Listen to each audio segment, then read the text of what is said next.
Ano guys? Tayo ngayon ay tatalakayin ang pinakamagagandong NBA player props sa Prize Picks ngayong araw. Huwag kalimutang i-like ang video na ito dahil ipinapaalam nito sa akin na patuloy kayong bigyan ng libre picks araw-araw. Kaya siguraduhing i-like ang video sa pamamagitan ng pag-click sa button sa ibaba. At kung makakuha tayo ng 500 likes, gagawa ako ng isa pang video para bukas. Gusto ko rin ipakita sa inyo ang resulta ng kahapon na picks para sa aking exclusive Discord group. At tulad ng nakikita nyo, talagang nakuha namin ng tama ang 21 picks na sobrang galing talaga. Kaya nasa malaking hot streak kami. Pero kung gusto mong makakuha ng 21 tama na picks katulad ko, manalo ng mas maraming bets at makatanggap ng pinakamagandang picks mula sa pinakamagaling na bettors sa mundo sa halagang mas mura pa sa isang kape, pwede mong i-access ang exclusive Discord at makilala ang pinakamagaling na sports bettors sa pamamagitan ng pagsali sa aking Patreon. Dapat nakalink sa ibaba, sa description. Kapag sumali ka, makakakuha ka ng buong access sa Discord at pwede kang magsimulang manalo ng mas maraming bets ngayon din. Kaya siguraduhing sumali sa aking Patreon gamit ang link sa description. At narito ang isa sa aming members na kakasali lang at nanalo siya ng $562 kahapon. At isa pang member na nanalo ng $100 sa ikalimang araw na sunod mula nang sumali sa aking Discord. Kaya guys, kung gusto mong manalo ng malaking pera, katulad ng aming members, may link sa description. Kaya puntahan mo at sumali sa Patreon para makuha ang access sa Discord group. At patuloy akong mag-upload araw-araw sa channel na ito ng pinakamagagandang bets at prop. Kaya siguraduhing mag-subscribe para hindi mo miss ang aking daily uploads. Mabilis na shoutout kay BaseboyDie2LB na nag-spam ng emojis. Shouts out sa kanya. Kung gusto mong manalo ng shoutout sa susunod na video, kailangan mo lang comment sa ibaba sa video na ito at ilike ito at pwede kang maging parte sa pagkapanalo ng shoutout sa susunod. Sige, diretso na tayo sa unang pick. At pagdating sa mga picks na ito, hindi ko sinasabi na ilagay lahat sa parlay at umasa na lang sa swerte. Pumili ka lang ng mga gusto mo at yung pinakabagay sa iyo. Kaya ang unang pick ay si Josh Hart. At ito ay para sa 4.5 assists at ito ay para sa less. Ngayon, pagtingin natin kay Josh Hart, nakita nating siya ay nasa under sa 3 sa huling 5 laro. Ngayon, pagtingin sa huling 5 laro, nakita natin noong Mayo 5 laban sa Philadelphia 76ers, may 6 na assists siya sa laban na yon. Tapos Mayo 7 laban sa Philly ulit, may 6 na assists doon. Tapos 3 assist laban sa Philly noong Mayo 9. Mayo 11 laban sa Philly at talagang may 1 assist doon. At tapos 4 na assist laban sa Cleveland noong Mayo 20. Kaya talagang kawili-wiling makita na si Josh Hart ay nasa under ng mas madalas kaysa over. Pero ang nakikita rin natin ay ang average niya sa huling 5 ay 4 din. Ngayon, pagtingin kay Josh Hart at sa matchup na ito, alam nating ang New York Knicks ay makakalaban ng Cleveland Cavaliers. Ito ay talagang exciting na matchup. Ito ang Eastern Conference Finals at kasalukuyang nangunguna ang New York Knicks ng 1-0 sa series. Talagang malaking laro ito.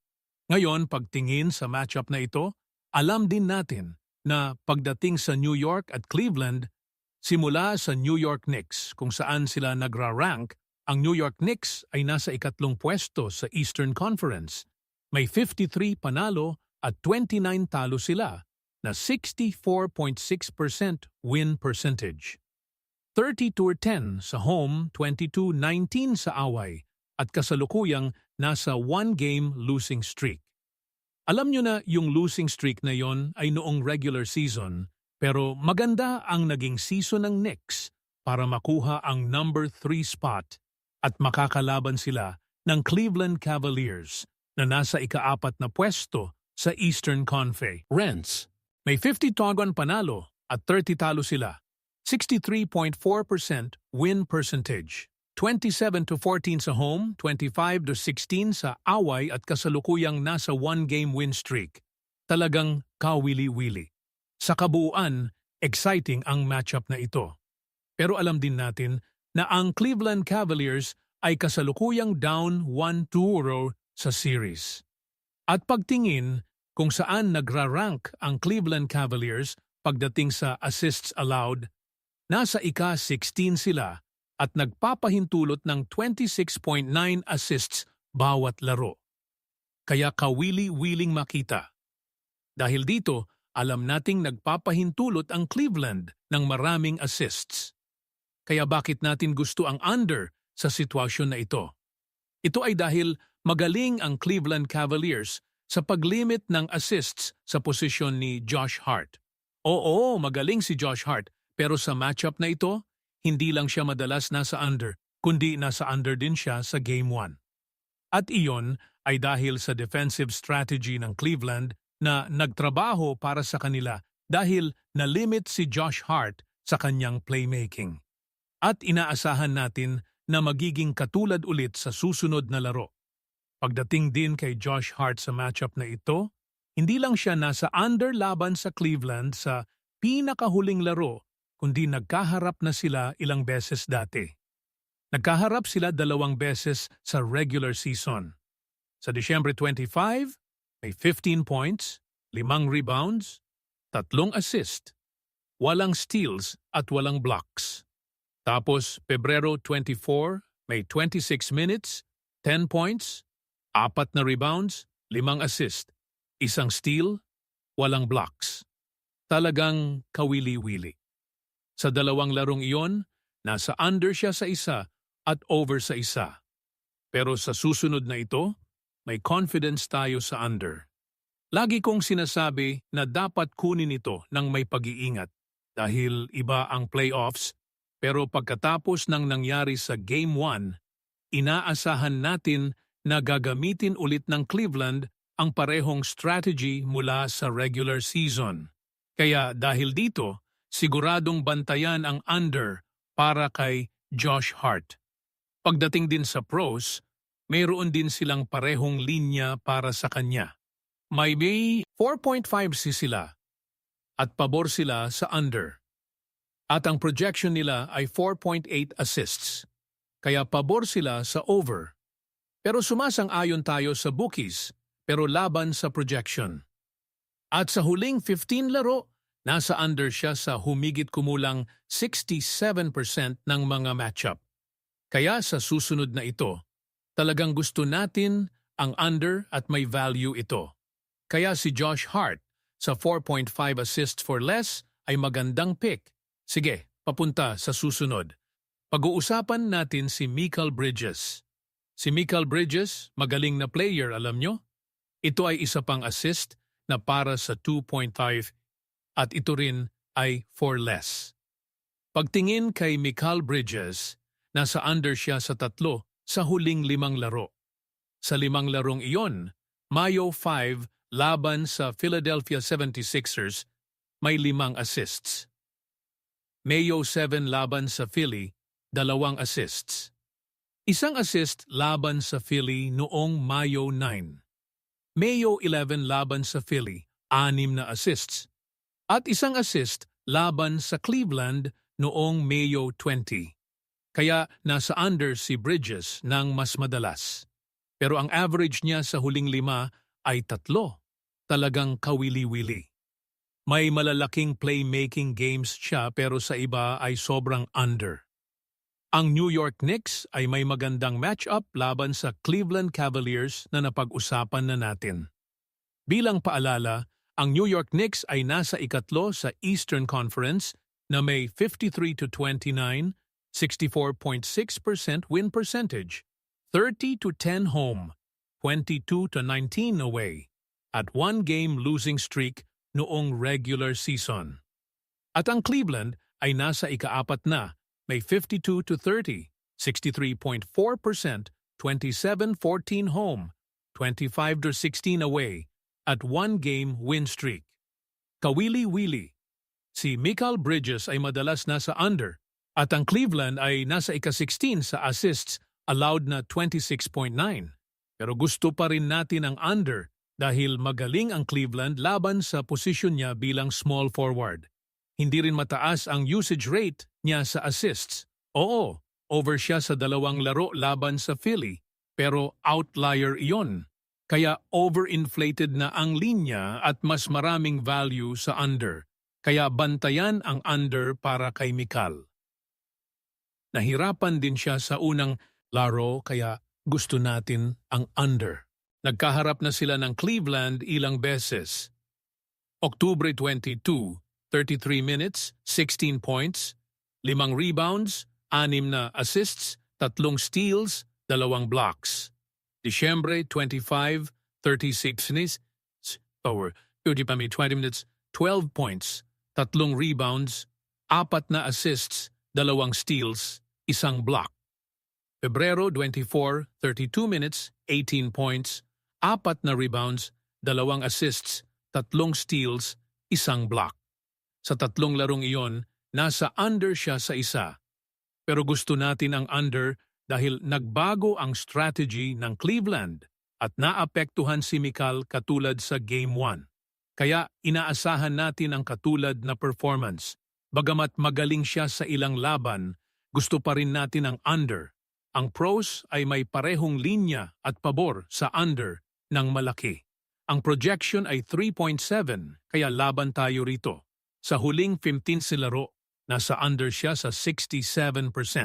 Lahat ng senyales ay nakaturo sa under, kaya sumasang-ayon tayo sa bookies at laban sa projection. May value sa under dahil sa 2 outlier games.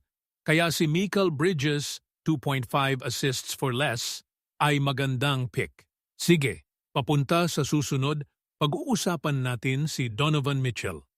Gaya ng alam nyo, si Donovan Mitchell ay mula sa parehong laro. At tulad ng nabanggit, isa lang ang laro ngayon. Kaya maraming overlap, pumili lang kayo ng gusto nyo. Ito ay para sa 31.5 points and rebounds at ito ay for more. Pagtingin kay Donovan Mitchell, nasa over siya sa 3 sa huling 5 laro.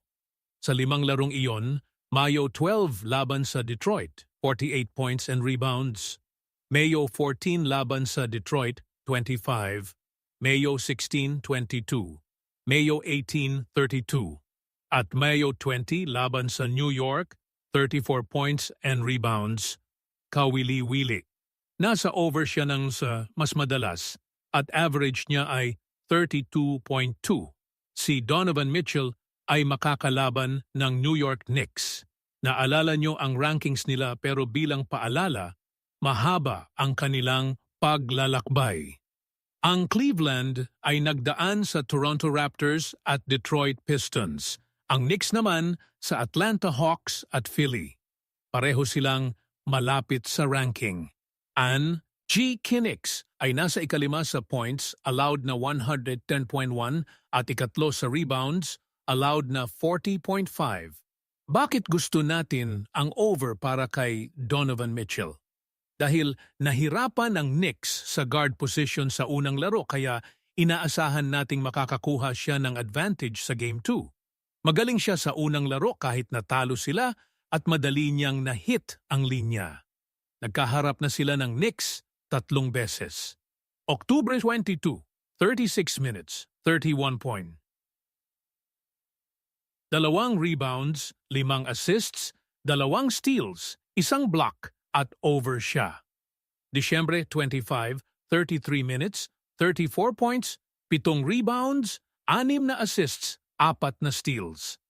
Pebrero 24, 31 minutes, 23 points, 5 rebounds, 4 na assists, 3 steals. Magaling siya sa 2 sa 3 at malapit sa 1. Mataas ang consistency niya laban sa Knicks at nagawa niya sa Game 1 kaya magagawa ulit sa Game 2. Ang pros ay may 31.5 din at tied sa over at under. Ang projection ay 29.9 kaya laban tayo rito pero gusto natin ang over. Sa huling 15 laro, nasa over siya sa 46.7%. Halos 50-50 pero gusto natin ang over dahil sa matchup. Kaya si Donovan Mitchell 31.5 points and rebounds for more ay magandang pick. Sige, papunta sa susunod, pag-uusapan natin si Sam Merrill.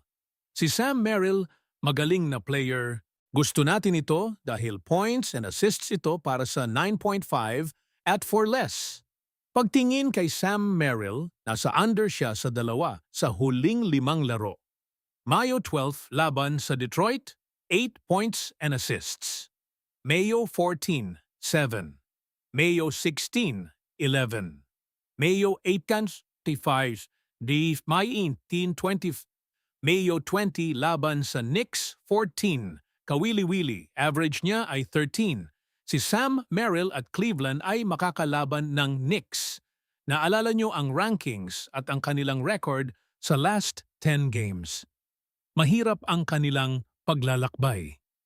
Ang Knicks ay nasa ika-5 sa points allowed na 110.1 at ika-6 sa assists allowed na 25.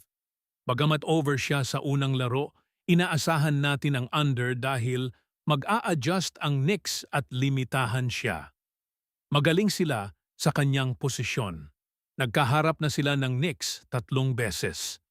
Oktubre 22, 28 minutes, 19 points, 3 rebounds, 1 assist.